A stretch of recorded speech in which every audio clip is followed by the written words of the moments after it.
All right, it's the end of the year, and we're going to do one of my favorite things to do, and it is the countdown of everything that I read in 2024, from worst to best. We will not be including any new fiction, even though we only read the one, which was Terrence's One Man's Treasure, Terrence Layhew. He does the Suit Up podcast here up on YouTube, and you should go subscribe to him and buy his book. But mostly this is a vintage genre fiction channel, so we're only going to include vintage genre fiction in the countdown. We're also not including any magazines.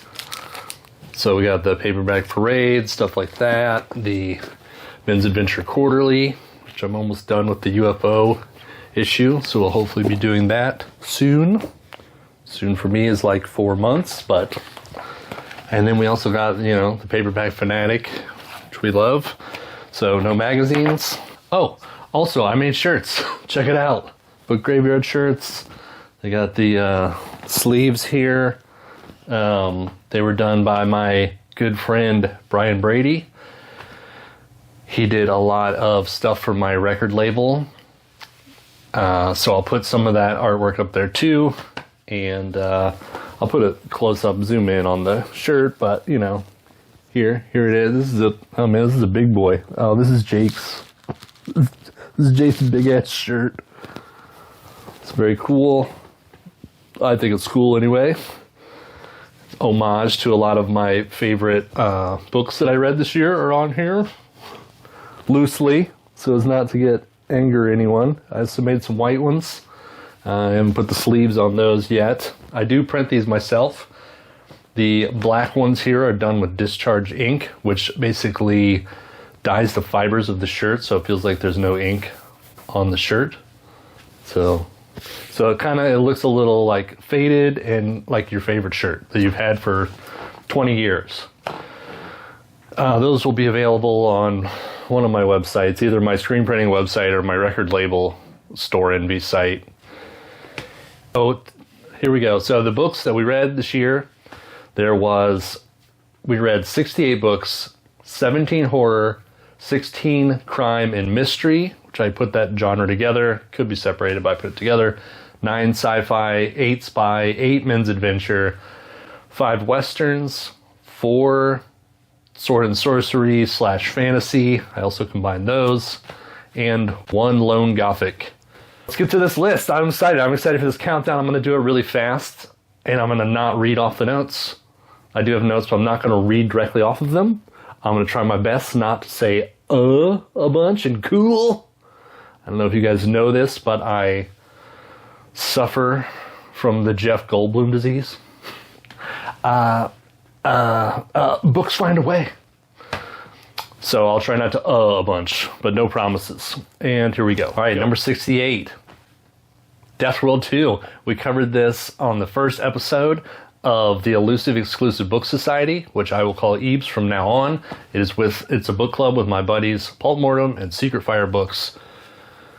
Death World 2 is less of a plot and more of a vehicle for Harry Harrison to preach his religious beliefs or anti-religious beliefs. I'm not a religious person, but it was just really unfair. It was really unfair to people who are religious. He just made them look so bad, and he talks down to you. He talks down to the entire audience. He's so pompous and narcissistic, and it was just overwhelming. And the plot was nothing. It was just this guy on this planet where he bests everyone and always proves everyone wrong, and it was very repetitive and went nowhere, and I don't know. It was terrible. Number 67 Vortex is an exciting book about this tornado coming to this small town and all the people having to band together and survive, and it's exciting and fun, and no, it's not. It's about this dusty old Republican politician who comes to this southern town, this rural southern town, to visit his dying side chick, and he is just reflecting on his life and their relationship, and she's not even involved. She's like in a coma. It's just him talking to whoever will listen, and it is so incredibly boring. There's a murder mystery on the back burner which goes nowhere, and then always in the background there's a tornado coming. Oh, we got to get ready for this tornado. Last 5 pages, tornado. Number 66 is Stallion. We've covered this on multiple videos. Great cover. If this was a cover art top 10, it would be in the top 10. Unfortunately, the book is not as good as the cover, and actually nowhere near. It's about a family who starts a horse riding farm in rural UK, and it's hinted that there's supernatural stuff going on, but there's no supernatural, there's no horror. I don't know. It's about this young girl who is turning 18, and she gets kind of possessed, but not really. She rides the horse around. The mom has a nervous breakdown. Dad drinks a bunch. It's boring. Skip it. Number 65, Rogue Agent Number 1. This is a spy book written in the 90s, as you can tell from that cover. It was a short-run series that, after I posted the review of this, everyone said that it got canceled before they even concluded the series. So there's no conclusion to this thing. And that's the problem with this book, is there wasn't even a single conclusion to this one entry. Like, it just kind of stops in the middle of a sentence. I don't know. It was bad. This guy he's a spy. He gets kind of framed. They put him on leave, and he kind of just goes on vacation and hangs around the beach and goes, I wonder what happened. Let's see. Number 64 is the novelization to Ghostbusters. I love Ghostbusters. It's one of my favorite movies. It's my favorite movie. My favorite movie is Ghostbusters. This is essentially, someone took the script and typed it out. There's not really any humor. There is no charisma from the wonderful actors in the movie, and it's very bland and boring, and it doesn't add anything. And the only thing that was mildly amusing was that Louis Tully isn't just infatuated with Dana Barrett. He has dreams, he has desires of her raping him. Why would you put that in the Ghostbusters, dude? Little kids are reading that. Come on, man. Number 63, Aftershock. This is a 80s horror about the scientists underground making this virus or some kind of biological weapon. There's an earthquake, and the virus combines with some organic matter and a robot, which creates this monster who comes up out of the earthquake and eats people's brains, which sounds amazing, right? That's a good premise. The problem is the monster is really depressed, and it just kind of whines throughout the whole book about wanting to kill itself. And then the scientists are up top working on the virus, so there's lots of science and biology and medical jargon. And it was just, it just made my brain glaze over. It just was so unexciting. But I will say that the kills were awesome, man. That monster takes people's heads and rips it off with the spinal cord attached. Eats their brains. Man, if it was just more of that, this book would have been awesome. 62 is The Last Rangers, which is a post-apocalyptical men's adventure western. It starts off like Mad Max. These two sheriffs are out in the middle of nowhere in their bunker and in Texas, and this floating prison cage comes up. There's 12 criminals in there, and then you get 12 chapters. Basically, it's a character introduction for the hero, the ranger, who has captured all these bad guys, and it's one by one, and I'm reading this, and I'm like, what is this book even about? Because it's just all these different scenarios, these bad guys getting caught, and at first it's cool, and then you're just like, okay, come on. But there is this really cool middle part to it that has an obvious beginning, middle, and conclusion. And then there's another conclusion tacked on. And then I'm like, well, the beginning's tacked on. So I think it was just a short story that they padded out and it ruined it. Number 61 is 13 Horrors of Halloween. I read this in October, hoping for a spooky Halloween book. And it was not spooky. It was just random stories that they grabbed from magazines that happen to take place during Halloween. So it's not even necessarily like a scary thing. It's like a murder mystery that just happens at someone's Halloween party. There's nothing even creepy or that had no October feels. Number 60 is Blue Sunshine. I love Blue Sunshine. It's a cult B-movie classic. It's about these people back in the 60s who took some bad acid, and now it's the 80s, and they're having negative reactions to it, and they lose all their hair and their eyebrows, and they become psycho killers. And it's awesome. If you watch the movie, it is hilarious and awesome. Not hilarious, I mean, but good, too. You know. The problem with this is the book was someone literally watched the movie and just typed up what they were doing, you know, and Joe is walking down the street and he says to Martha, "Hi, how's it going?" And then a car passes by. It's exactly what's in the movie. Added nothing.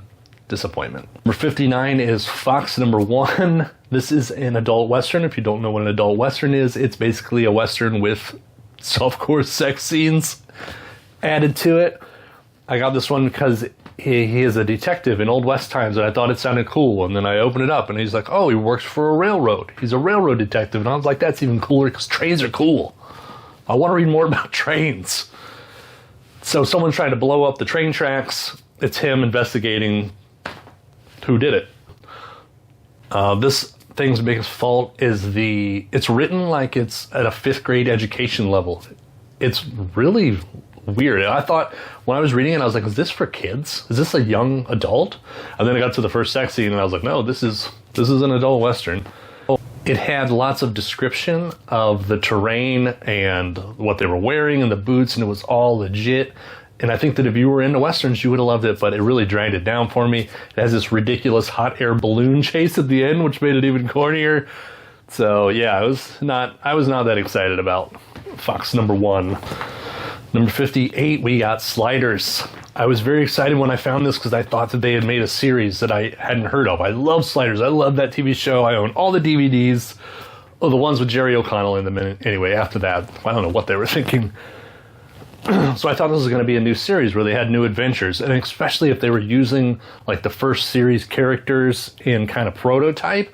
I was like, man, this is going to be great. And I started reading in like page 20. I was like, man, this sounds familiar. And then I was like, oh shit, this is the pilot. All this is a novelization of the pilot. So they did do a great job on it. It's written really well, and they added a bunch of stuff, and there's like all this scientific jargon, and it's good. It is really good. And why is it so far down the list is because, man, I wanted a new Slider story. So it was just, I had this envision in my mind just being let down. So that's why it dropped down. But if you love Sliders, I'd say, yeah, go ahead and read it because it's pretty damn enjoyable. Number 57 is Caviar. It's a short story collection by Theodore Sturgeon. There's a book, another short story collection that appears much later on this list that has a Theodore Sturgeon story in it, which I loved. So I was excited to find this.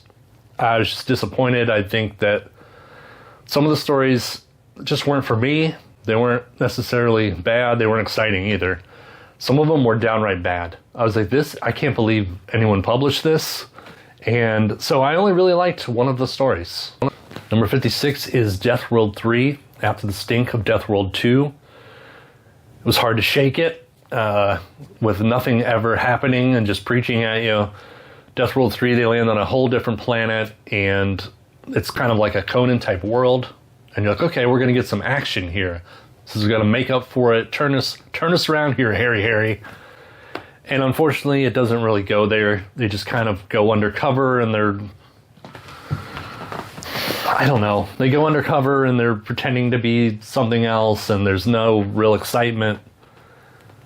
And yeah, you just drop the ball once again. Number 55 is Bum Cider. This is another Eames book. This was one of Jake's picks. Actually, Death World was Jake's picks too. All these sci-fi at the bottom are Jake's picks.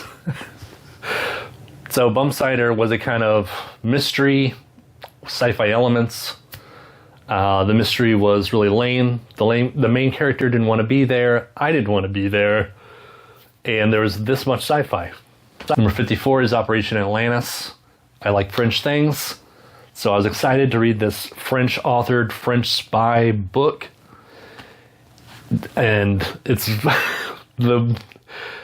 they let me down because the French spy who's supposed to be the star isn't really the star. He has this kind of American counterpart, the CIA guy, who is the hero and he knows everything, and the French spy is like in the dark. I was like, this sucks. Had zero French stuff, and it was pulpy and it was like over the top, which was very enjoyable. It unfortunately had a lot of violence towards women though, which not good. Number 53 is Bad Man, which is a normal Western, which we will just call Westerns from now on. We only read one adult Western, we passed it up. This is a regular Western. It says that he is out for revenge on the cover, whatever that says, and he's a bad guy, and I'm excited because I love revenge, I love vigilante stuff.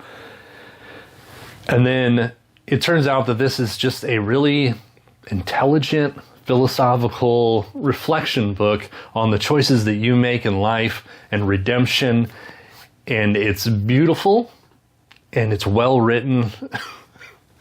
And I just wasn't into it. I wanted a dumb revenge book, and I didn't want a parable on a bad man coming to terms with all the bad things that he's done, And I gotta say, as a recovering alcoholic myself, I was like, oh man, I really don't want to read this, because that's in the past, man. We're past it. We're here to have fun, and it wasn't that fun. 52 is Dead Man Dead, another banging here cover. Robert McGuire being the top 10, the cover arts. This thing sold me voodoo, calypso, Caribbean type of stuff. And though it kind of starts there as they're leaving that area on a ship, they go to New York City, and it becomes like a murder mystery where the woman on the boat saw something she wasn't supposed to see, and now people are trying to kill her, and her boyfriend is hunting down the people, and it was just kind of ho-hum. And yeah, I don't know. It's just kind of average. Number 51 is Hunger. This is the Killer Shark book. It's about a group of 6 killer sharks who are being trained by the government to fight for the army or whatever, and they escape, and then they get out into the ocean and eat people and eat fishermen. The movie Deep Blue Sea was definitely inspired by this, I think anyway. It's not official. And yeah, I don't know, it just had a lot of padding. So too much filler gets you down on the list. Number 50 is Cherry Delight, number 14 in a pinch. We love Cherry Delight. In this one, Cherry's about to kill some mob guys. She sees another hot lady there with a gun about to kill mob guys. She stops her. The girl's brother was murdered by these mob guys and some other mob guys. And then she comes along with Cherry, and they get sent to Italy. They go undercover as belly dancers, and then they have to kill these mob guys, which is, I mean, it was all good. When the belly dancing up till there, it was enjoyable. And then they get to this cabin, and it just becomes really repetitive, where these mob guys come up to the cabin, Cherry goes out and kills them, back to the cabin, mob guys kills Cherry, whatever. And the sleaze was really down in this one. Cherry doesn't really get it on, except with the woman, and I was just like, yawn. Number 49 is Drowning Pool. This is my first Lou Archer.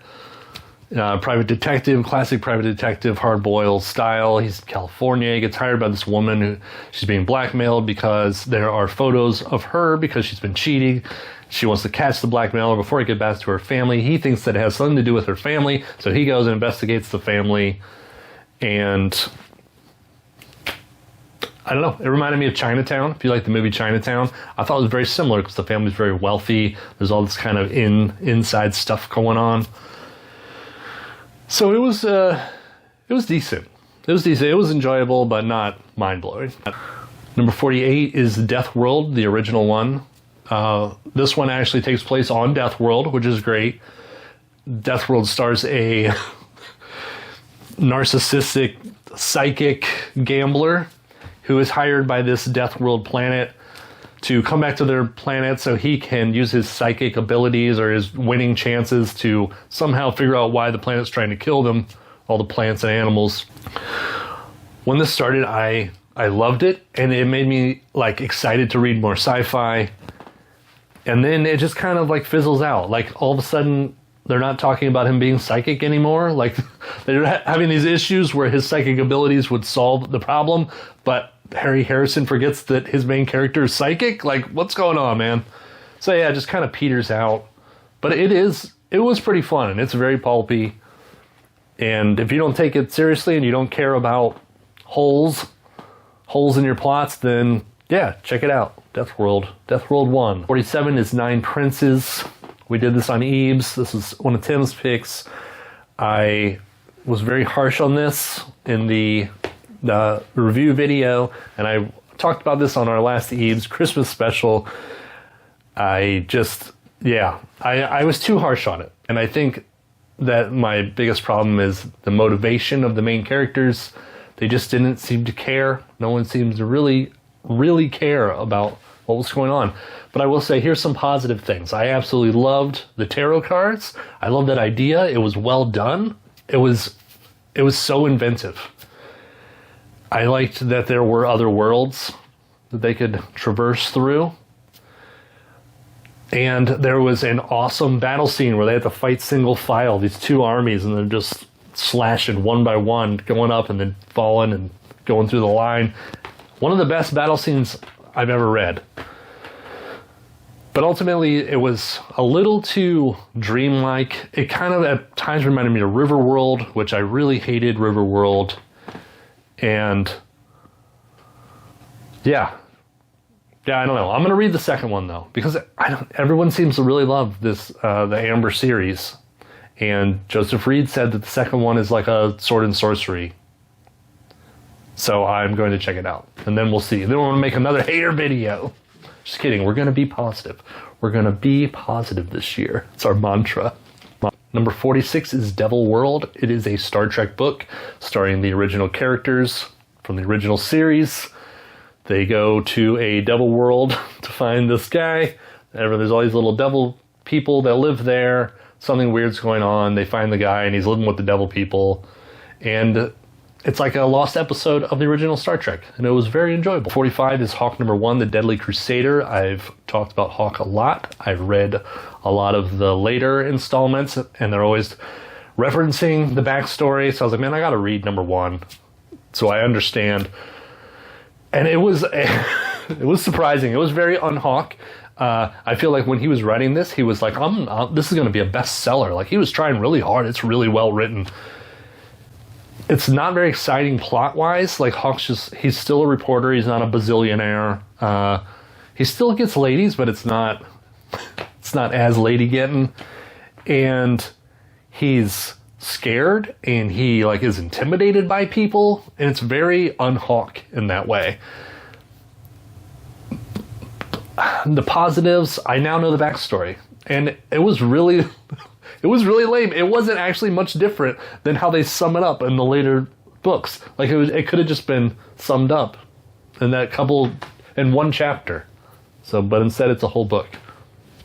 44 is The Golden Stag. I was excited for some treasure hunting book. That is a genre. I have quite a few treasure hunting books.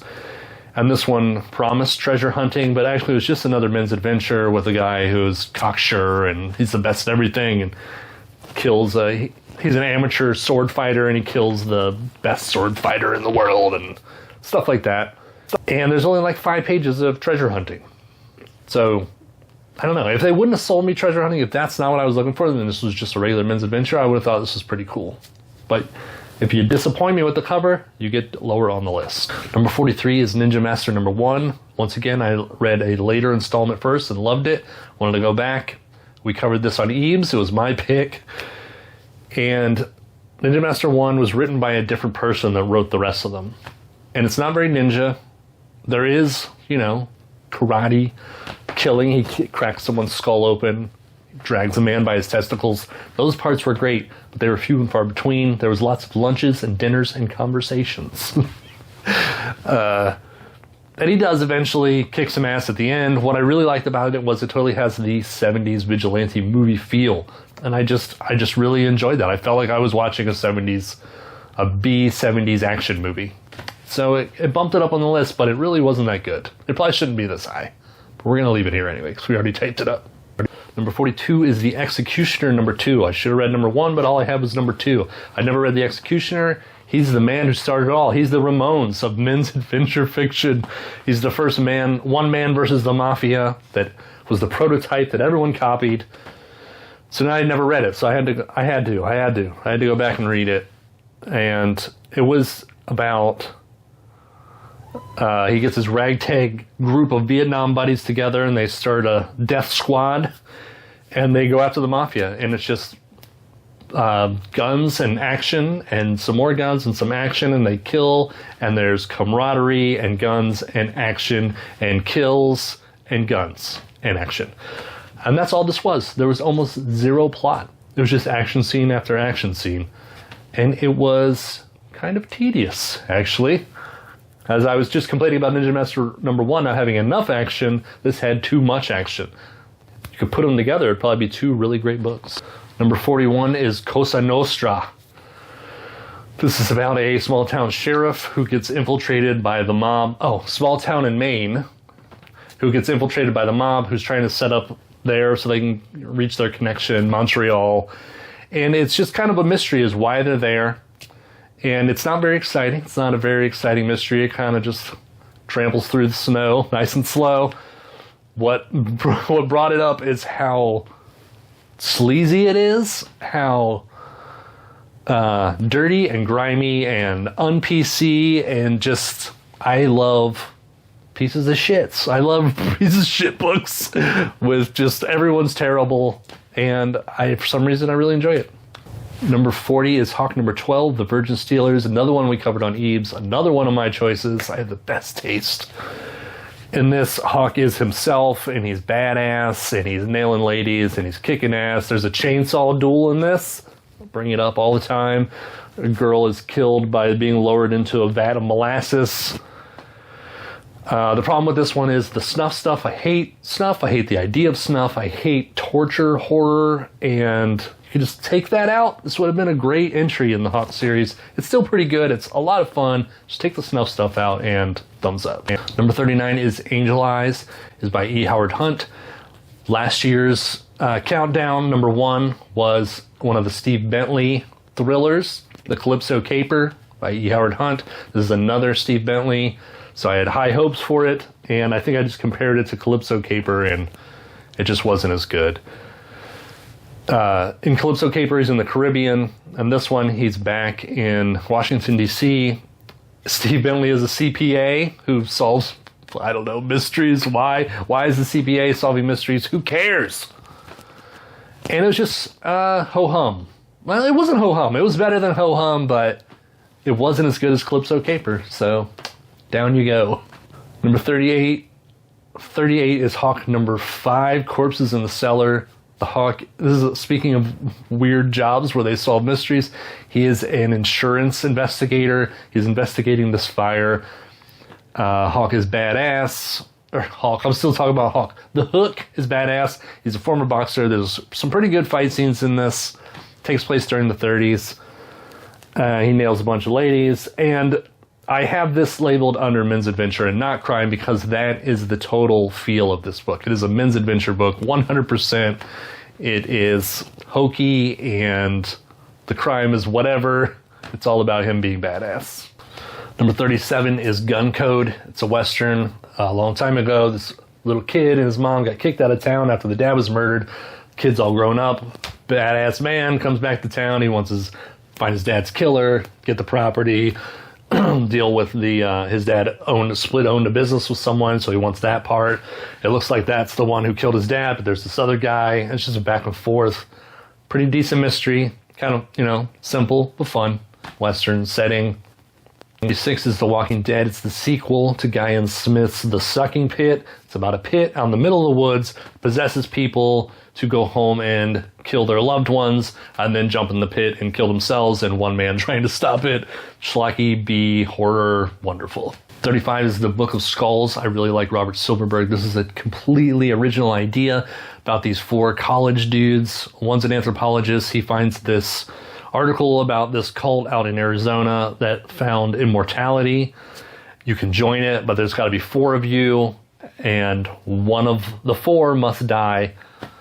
They get to this cult, and it's eerie and unsettling, and you're like, man, you're like on the edge of your seat, like, what is this about? Are they for real? Is it really immortality? It is dark and esoteric, and it's great. The ending is great. The problem is that a lot of the book is just the 4 bros traveling across the country doing bro things, college bro things, and I get it. It's supposed to, like, you have to know their characters for the ending to work, but it just kind of, I don't know, just kind of went too long, I think. So it dropped it down. Number 34 is Brood of the Witch Queen by Sax Rohmer. This was a serialized novel, originally published in the pulps. There's 3 different parts of this. First one is the introduction. It's okay. It has there's a black magic guy and kind of his friends who are against him.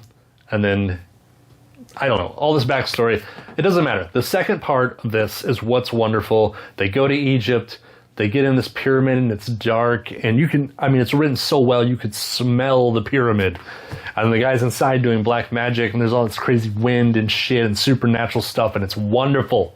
And then the third, it just kind of peters out. So the first is okay, the second is wonderful, the third down here altogether puts it right here on the list. Number 33 is Black Canaan, Robert E. Howard's horror stories. I was very excited to read this. The Black Canaan story is awesome. It takes place in a swamp, and there's this voodoo priest, ex-slave voodoo priest, and he's getting all the ex-slaves together, and they're going to go and kill Whitey in the town, and it's them kind of going up against the 2 parties.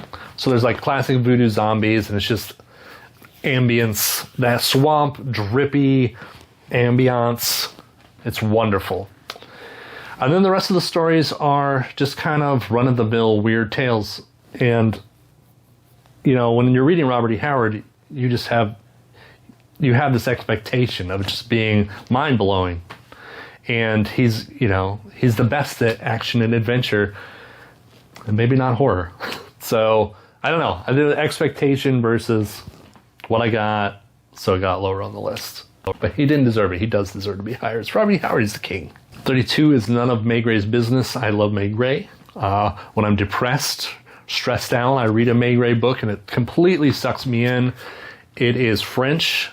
It's a French author. Well, he's Dutch, but he lived in France.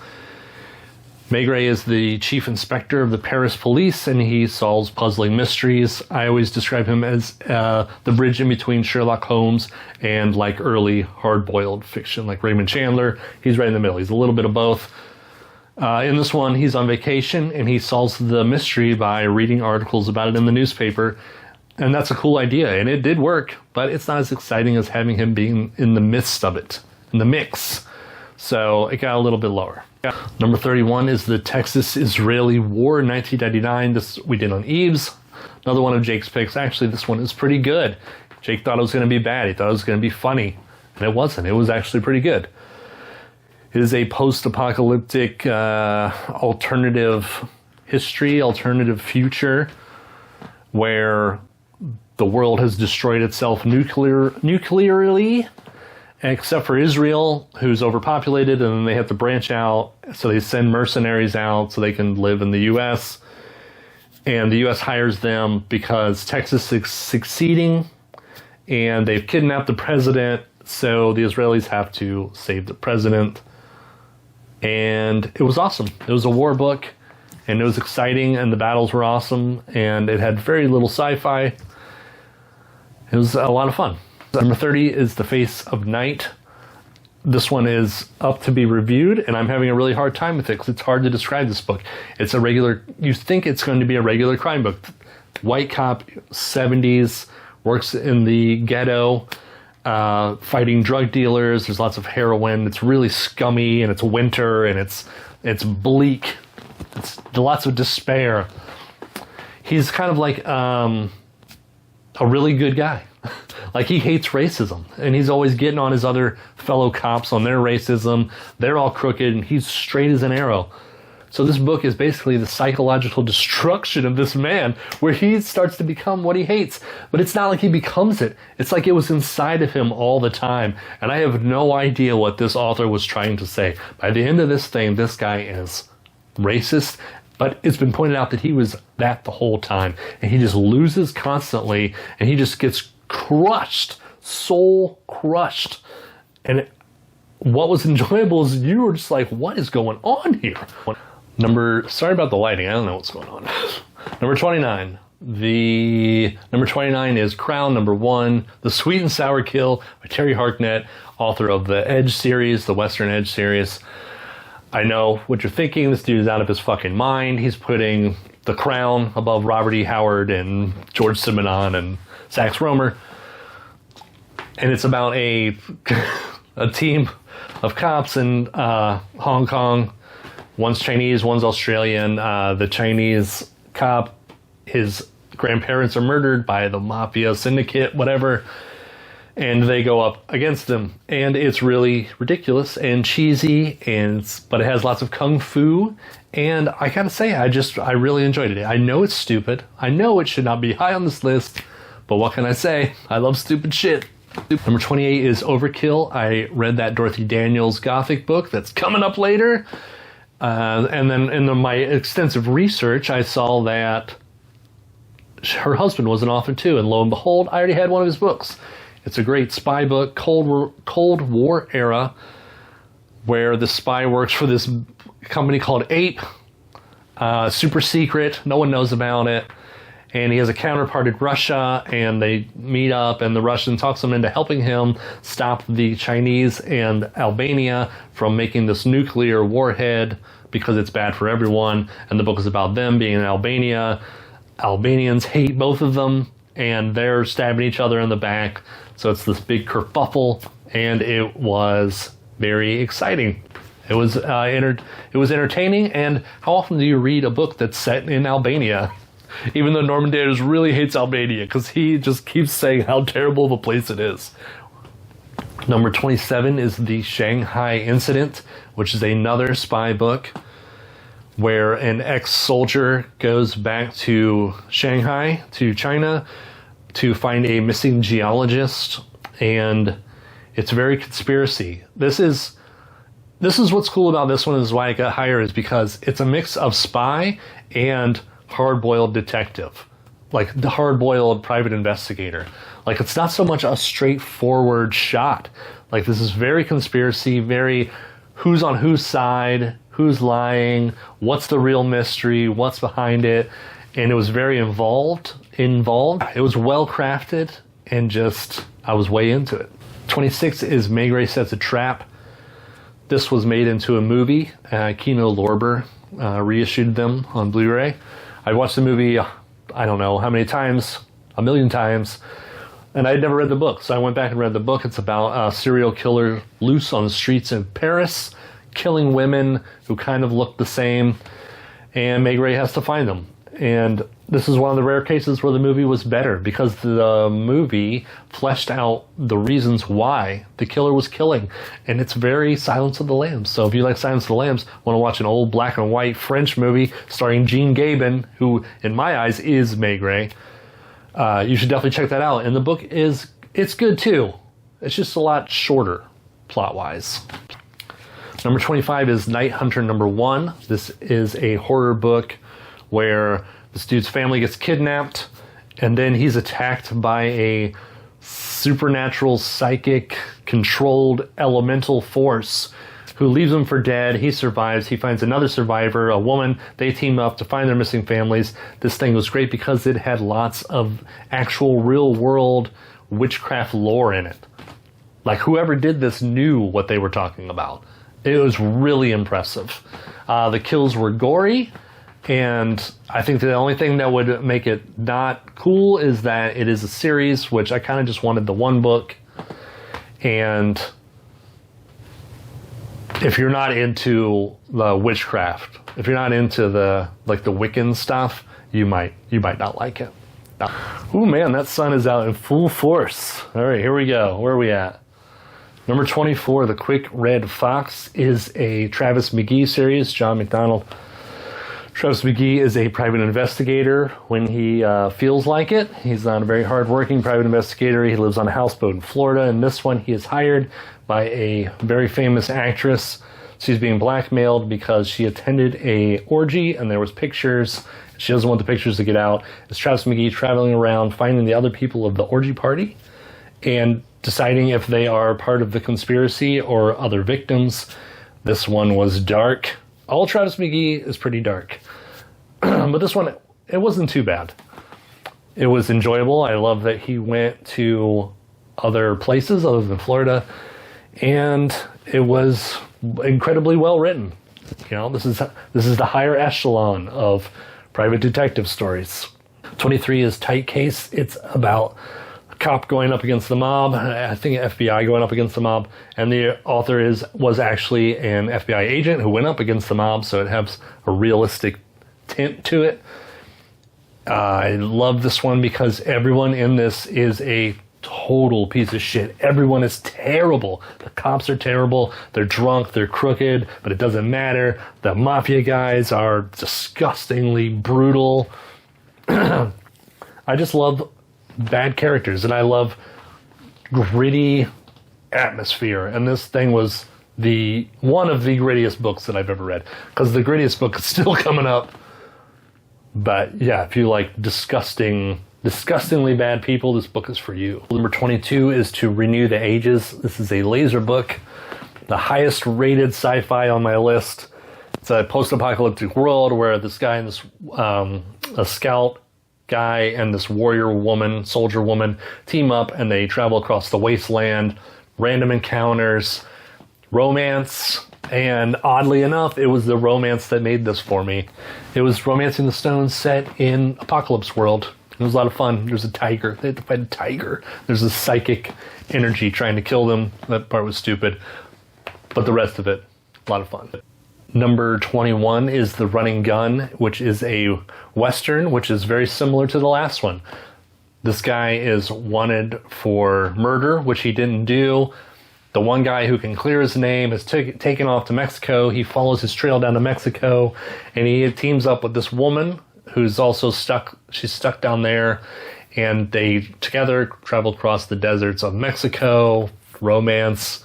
This one was historically accurate, had lots of Pancho Villa stuff and like political stuff, and it was like morally gray, where it looked at both sides, and it was smart. And I love the two main characters. The woman was very understanding of everyone around him. She saw the bigger picture, and the main character very much saw right in front of his face, and it made a great dynamic, and the romance was awesome, and it was just a really good book. Number 20 is Panic. It is an actual Halloween book that takes place on Halloween and has Halloween atmosphere. Finally, it's about this young boy who has a twin who was born without legs, and the boy with legs can see these wispy, impish creatures that are out and about dancing around the tree, and his grandpa used to tell him stories. They're Scottish folk tales about these creatures, and they are aware that he can see them, and they know that they can possess him. They can possess someone if they're unconscious on Halloween. His brother falls out the window, he gets possessed, so his brother becomes the main bad guy, and it is unsettling. He is a wonderful antagonist, and he's always torturing the kid, and he's kind of funny, but he's kind of like insane, like this, like wakes up and he's like in your face. He goes into the kitchen and he licks all the food, and he like drinks the milk and he spits it back in, and then the next morning the family's drinking it, and the brother's watching everyone, knowing that he licked the ham last night. And then it cuts to later when he's an adult and his kids, and they have to go back and live in the house, and he thinks his brother's dead. Is he really? Weird shit starts happening. Wonderful book. Everyone, is a great Halloween read if you can find it. Number 19 is Silver Glass Number 1. It's a sword and sorcery about a female Conan type character. This is written by two ladies. This is very much a D&D campaign with random encounters. It's lots of fun. There's action, there's puzzles, there's a little bit of magic. The lead soldier, she's not a soldier, she's a warrior. The lead warrior is Corwin. She's hired by the magician lady because the magician lady needs to get to her boyfriend in another town because her family's trying to kill her. And along the way, they have adventures. There is lots of sex in this book. Sometimes between the ladies and sometimes just random dudes where the ladies are like, oh, look at him, I'm gonna give me a piece of that. They don't care they got boyfriends. It's very female empowering and enjoyable. Enjoyable to me. It's dirty. I love dirty things. Thumbs up. Number 18 is Shadow over Innsmouth. This is one we covered on Eames. It's a classic. It's H.P. Lovecraft. What are you going to say? I think everyone's read it. I just put it lower on the list because it's a reread. Number 17 is Nolan number 1. Nolan is written by Max Allan Collins, who's a wonderfully gifted writer. Nolan is a thief, professional thief. He's retired, but he ripped off the mob a long time ago. They finally catch up to him. They steal all his money. They steal his new identity. In order to get clear with the mob, he has to rob another bank. And the book is all about this setup of them robbing a bank with his new crew, which you think would be really boring, but it was actually really exciting. That's just how good Max Allan Collins is. I got to shut this window, man. Hold on. All right, well, that's not any better, but it does look kind of cool with the blinds coming through. So where were we? Number 16 is The Mexican Connection. I thought this was going to be a basic crime story where these cop tries to catch these drug runners, and it is. But as I was reading it, these two drug runners are really cool, and they're just trying to get this last score of a giant score of Quaaludes to bring to the U.S. so they can retire. And the cop is a walking hard-on. He's an asshole, and everyone hates him. And I'm like, why does everyone... I don't get this. What's going on? Halfway through, I figured it out. The drug dealers are the good guys, and the cop is the bad guy. And that really flipped it for me. That like blew my mind. I was like, oh my God, this is amazing. The drug dealers are the good guys. You're rooting for them. So higher up on the list. You surprise me, you get higher up on the list. Number 15 is The Night Stalker, Jeff Rice. This was originally written before the movie was produced. It's a TV movie. If you're not aware, The Night Stalker is a TV movie from the 70s. One of the highest watched TV movies. It's about a vampire and this reporter who uncovers them and goes after them. The difference in the book is that Kolchak isn't the hero. He's the vehicle for telling the story. And it was different. And what's crazy is I really love the movie. It's one of my favorite movies. And the book was different. It was like getting a different version of this great story, and they were both equally awesome. I liked how in the book that there were other characters that helped solve it. There was like this whole, he puts together this whole group and they do it together, and it's not as straightforward. And it was, yeah, it was great. Number 14 is The Maya Temple by Dorothy Daniels. I absolutely loved it. We just reviewed it. You should watch it. It's about this woman who has an archaeologist father. She herself is an archaeologist, and her father goes missing in the jungles of Mexico. She flies down there to find out what happened to Dad. It is a great mystery with an exotic location, and it has all this Mayan spirituality and folklore, and oh, it was so good. And it's a gothic. So, you know, and then she meets the handsome guy. Is he a good guy? Is he the guy who captured her dad? And this whole, like, usual suspects that she has to choose from. Who's lying? Who's telling the truth? Who actually liked her dad? Who's against him? Man, it was great. It was a great read. We got to read more Gothics in 2025. Number 13 is Atomic Werewolves and Man-Eating Plants. This is an Adventure Library Journal series, or just Adventure Library. It's hard to keep that stuff straight, guys. It is a collection of stories originally published in men's adventure magazines from the 50s to the 70s. This is the weirdish horror type stuff. And they did a wonderful job compiling this stuff. The stories are so much fun. And this is the one that had the Theodore Sturgeon. And his story in here is so weird and David Lynch-like. And oh man, I loved it. I loved almost every story in here. There's a couple that I was like, nah. Yeah, wonderful job. I love everything that they do, but this has been my favorite so far. Number 12 is The Golden Child. I know what you're thinking. This guy's crazy. He's putting a novelization of The Golden Child at number 12. I love The Golden Child, the movie. I love 80s Eddie Murphy, especially the action 80s Eddie Murphy. And what's cool about this is that it's written like a classic hard-boiled private investigator. It still has all the Eastern magic stuff. There's still the dragon lady. There's still the badass lady Parnu who kicks ass. And there's still Noomsy, the demon. But what's cool is, even though they take out, there's none of Eddie Murphy's personality, it's cool in a different way. It was like reading a whole different story. Like, I almost didn't even know what was going to happen. And I have never looked, every night I went to bed, when I read in bed, I looked forward to this so much. I would look forward to it all day. Like, I wish that there was another Golden Child that I could read. That's how much I enjoyed it. I can't even put it into words. It doesn't make sense, but this is a wonderful book. Number 11 is The Monster from Earth's End. I heard about this on the Paperback Warrior blog. They described it as being similar to The Thing, John Carpenter's The Thing. Who Goes There, the story, John W. Campbell. And it is. And it's cool. It's a B horror movie. They're stuck on this island close to Antarctica. Plane crashes. There's something on the island now that's killing people. They band together, fight it. Great B horror movie fun. Number 10 is The Sorcerers. This is another E. Howard Hunt. This is a spy book. As stated, E. Howard Hunt was a real world spy. So he knows it. He knows the lingo. He knows what they're really like. This one is extra points because it has black magic in it. So a Canadian ambassador's daughter is kidnapped. The Russians say they did it. They want secrets. They come to the CIA spy guy, and he has to go find out if the daughter was actually kidnapped or if the Canadian was just flipping. Of course, there's black magic, and they go to France, and it's wonderfully French, and yeah. The only thing that sucks, 90% of this book is awesome. They tack on this last 10%, those propaganda, which they could have just chopped off. Either way, another amazing E. Howard Hunt written book. Number 9 is Stir of Echoes, Richard Matheson. I love this movie. I went back, read the book. The book is equally good. It's different, but pretty similar.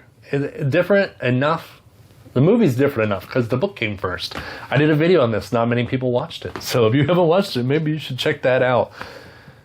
It's about a man and his family who rent a house and there's a ghost in it. He has to figure out what's going on. Great ghost story. Number 7 is Black is the Color, John Brunner. This is another spy book, and it's very jazz. There's lots of like music and political, how do you put this? There's lots of South African politics invading England. So there's all this like racial stuff, and there's voodoo. It has lots of voodoo stuff in there. There's everything about it. It's just things I love. So of course it's going to get high. Literally. It's from the 60s, man. That John Brunner clip when I did that review is like one of my most favorite things ever. That guy's ripped. He's ripped out of his mind. Number 7 is The Dead of Winter. This is a crime novel, which I thought was just going to be like a Dirty Harry type book where a vigilante gets revenge. Is about a group of buddies who play poker. One night their buddy doesn't show up, and he's found murdered in his apartment with all these his muscles destroyed, this weird way of being killed. And it's just these 4 average guys going after what happened to his friend. Like, is it this mob? What was he connected with? Was it really like his doing? Was it his fault that he was killed? Like his secret life? And what's rad about this is it was like a Russian doll. Like, you would solve this mystery and there would be another mystery inside of it. And it was complex, but completely understandable. I was surprised by how much I liked this. With that cover, I just thought it was just going to be pure gratuitous violence. And it was not. Number 6 is The Seth Papers. This is a Dr. Owen Orient entry, in the series. He is a psychic detective. He gets hired by a woman who's in a secret society. They find the hand of Seth, this mummified hand. Whoever owns the hand gives you prophetic visions. You can see the future. The problem is that the secret society is evil, and Dr. Owen Orient figures out that they're evil and tries to get the hand away. What's cool about this is halfway through, it switches perspective. There's a CIA spy lady who comes in and takes over the story, and it's equally as good. And then it's, it's dirty. There's lots of sex and orgies and black magic and evil and spies, and all thumbs up, Dr. Owen Orient. Number 5 is Jarell of Jory. This is a book that we covered on Ebes. This is one of Tim's picks. Jarell of Jory was prototype sword and sorcery, written by C.L. Moore, female warrior, female author. It's a collection of short stories written in the pulps. Jarell of Jory is different because it's not straightforward action. Like, she finds other ways to battle her nemesis. And it is intelligent and inventive and empowering. If I had a daughter, I would give her this book and be like, this is something that you should look up to. This is great. This is a great positive female character. I also love that she travels through these dimension holes and she goes into these other worlds. They are dreamlike, but they weren't confusing to me. One of them was confusing, but they are inventive, and the monsters and the creatures, and I just absolutely loved it, and I wish that there was more that she had written. Number 4 is Crime Partners, Donald Goines. We've already gushed about this in the review. Donald Goines was in and out of prison his entire life. Became a writer, wrote about the streets of Detroit in the 70s. Lots of crime, lots of drugs. There's a black militant group that these main characters join. They're professional hitmen, and it's them going up against like the cops and the drug dealers and the pimps, kind of cleaning up their area. And it is the hardest book I've ever read. Like, it is tough. It's dark. It's depressingly dark, but it still has rays of sunshine like my window coming through the blinds. Number 3 is Gang Girls. I bought this because just look at that cover. It's juvenile delinquent. I thought it was going to be schlocky fun. And man, this turned out to be a really entertaining book. It's about this girl and her mom from Ohio who moved to New York City for a new start, but mom's already fallen apart. She's a drunk. She becomes a prostitute. The girl has to get this crappy waitress job to pay for everything. She gets jumped one night by this gang of girls, and then she fights back. So they invite her to be in the gang, and it's just her rising in the gang ranks and crime. And there's this like weird romance where she's like in this abusive relationship and kind of like fighting back and being pulled from the gang, and the mom and the social worker comes in, and there's lots of fights and crime, all this cool old school slang in it, and it's 50s New York, just in the sewers and the alleys, and fuck, it's so good. It's so good. Yeah. Number 2 is Assignment Burma Girl. Edward S. Aarons. This is a Sam Darrell spy mystery. When you read a Sam Darrell book, it's like you get to go travel the world. He writes it so well, and I learned so much from this, like the history of Burma in their association in World War II, and the Japanese and the U.S., how they were all involved. Man, you learn things, and it's entertaining, and it's not schlocky spy fiction, but it's not super dry. It's not John le Carre. It's not bureaucratic. It's still exciting, and there's shootouts, and Sam Darrell is just a no-nonsense spy. He's not trying to get fucking laid. He's not drinking martinis. So it's real in that aspect, but it's still action-packed and kind of has some over-the-top villains. I can't recommend Assignment series enough. I want everyone to read it. It should get the props that it deserves, and it's always in the dollar section. So take advantage of it now. Buy every Assignment series you see. because I'm going to blow this fucking thing up. To my whatever subscribers, the 10 people who make it more than 10 minutes in each video. Anyway, here we are, number 1. What is the number 1 book? Do you know what it is? Have you been watching my videos? I think it's very obvious. It is The Hanging Stones. Manly Wade Wellman. This is a Silver John entry in the Silver John series. Silver John is a Appalachian occult detective folk singer. Someone's building a replica Stonehenge at the top of this mountain, and John's going up to check it out. He's an interested guy. He loves learning things. He's very smart, and what's best about him is this simple intelligence. He doesn't use $10 words in his reviews. He has this way of looking at things that when you look at a puzzle, right? And then someone points out the conclusion, you're like, oh, it was there the whole time. How did I not see that? And that's what's great about Silver John. He goes up against these clan of werewolves in this. It has this druid mythology, the Stonehenge. There's ghosts. There is this theme of anti-greed and anti-corporation.